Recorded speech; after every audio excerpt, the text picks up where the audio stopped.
marami kasi sila, ano dapat ang gawin natin? Di, patayin natin yung mga senador ngayon para mabakante.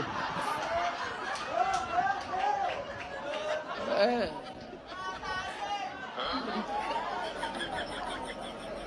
kung makapatay tayo ng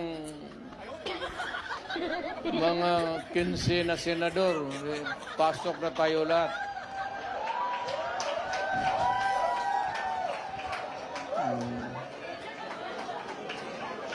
Eh,